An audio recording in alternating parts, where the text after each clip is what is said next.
Assalamualaikum warahmatullahi wabarakatuh. Selamat pagi siswa-siswi sekalian. Semoga hari ini kabarnya sehat dan menyenangkan, ya, bahagia. Baik, di kesempatan hari ini kita akan belajar tentang jangka sorong yang akan sangat kita perlukan dalam pembelajaran kita nantinya. Bahkan di ujian LSP untuk klaster mengoperasikan mesin konvensional nanti Anda akan menggunakan jangka sorong untuk pengukuran benda kerja dan masuk dalam kategori penilaian. Dalam kegiatan belajar kita hari ini, kita pertama nanti akan menjelaskan bagian-bagian dari alat ukur, jangka sorong, dan kegunaannya dengan baik dan benar.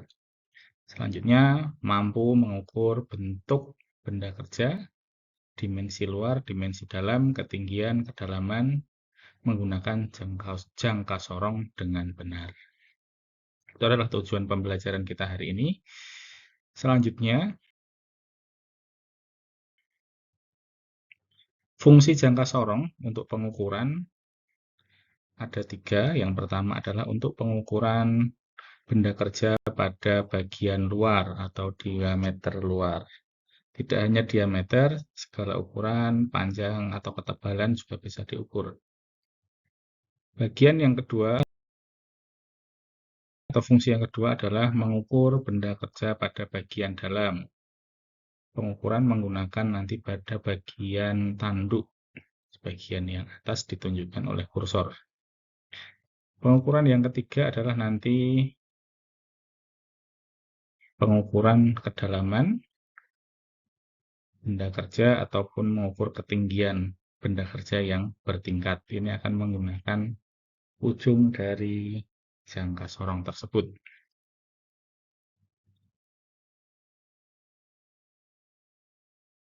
Selanjutnya, jenis jangka sorong. Jenis jangka sorong yang pertama adalah jangka sorong berskala atau dalam bahasa Inggris disebut vernier caliper. Pembacaan kaliper atau jangka sorong ini menggunakan skala bergaris seperti pada mistar.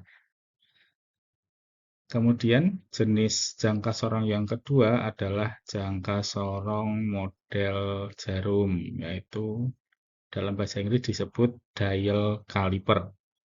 Pembacaannya menggunakan jarum yang akan berputar.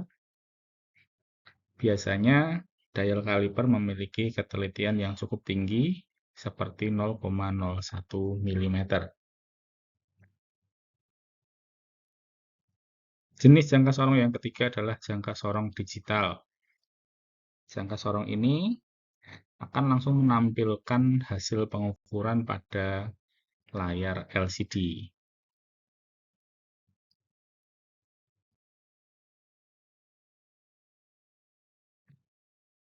Bagian-bagian jangka sorong. Bagian yang pertama adalah tanduk tetap dan tanduk geser. Ini adalah bagian yang digunakan untuk pengukuran diameter dalam atau pengukuran pada sisi dalam benda kerja. Bagian yang kedua adalah rahang tetap dan rahang geser. Bagian ini digunakan untuk pengukuran sisi luar benda kerja. Bagian yang ketiga adalah bagian baut pengikat. Ini adalah baut yang digunakan untuk mengencangkan pengencangkan bagian yang bergeser, yaitu pada bagian skala nonius, agar pengukuran nanti tidak bergeser saat kita memindahkan jangka sorong dari benda kerja. Bagian keempat adalah batang penggeser. Batang ini digunakan untuk memudahkan ibu jari kita menggeser skala nonius. Bagian kelima adalah skala nonius. Skala nonius ini digunakan untuk pengukuran angka di belakang koma. Sementara skala utama itu adalah pengukuran angka utama atau angka yang berada di depan koma. Bagian ketujuh ini adalah bagian batang kedalaman, digunakan untuk pengukuran kedalaman benda kerja atau ketinggian benda kerja yang bertingkat.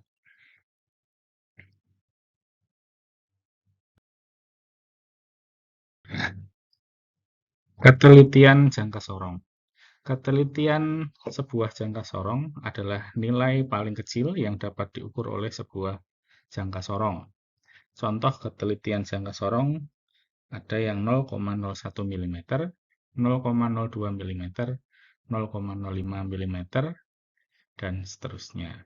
Semakin kecil ketelitian jangka sorong, berarti semakin akurat atau semakin presisi dalam jangka sorong digunakan untuk melakukan pengukuran. Untuk melihat ketelitian sebuah jangka sorong, biasanya tertulis pada bagian skala nonius. Akan tertulis seperti pada gambar 0,02 mm. Selain melihat pada label, kita juga bisa menandai dari jumlah strip atau garis yang terdapat dari satu angka ke angka berikutnya. Apabila dalam contoh ini angka 1 menuju angka 2 terdapat 4 strip, artinya ini ada 5 lompatan, berarti adalah 0,02. Semakin sedikit, contoh pada gambar adalah 0,05, jumlah stripnya cuma 1. Ya, semakin banyak nanti semakin teliti. Berikutnya, cara mengukur atau pembacaan pada jangka sorong. Langkah pertama adalah kita geser skala nonius, kemudian kita jepitkan pada benda kerja, kemudian putar baut pengikat agar tidak bergeser. Kemudian kita bisa melihat berapa nilai yang sudah dilewati oleh angka 0, ya. Berapa nilai yang ada di skala utama yang sudah dilewati angka 0 pada skala nonius. Nah, angka tersebut ditulis di sisi depan. Artinya misal di sini terbaca 21. Nah, kemudian baru koma, 21, koma. Untuk mengisi hasil berapa jumlah atau berapa nilai di belakang koma, kita bisa melihat pada skala nonius garis mana yang bersinggungan atau tegak lurus atau sejajar dengan skala utama. Jadi kita cari pada garis mana yang sejajar dengan antara skala nonius dengan skala utama. Di sini kita melihat angka 4 sejajar dengan angka 4 pada skala nonius sejajar dengan skala utama. Sehingga hasilnya adalah 21,4. Bisa kita tulis 4, bisa kita tulis 0. Demikian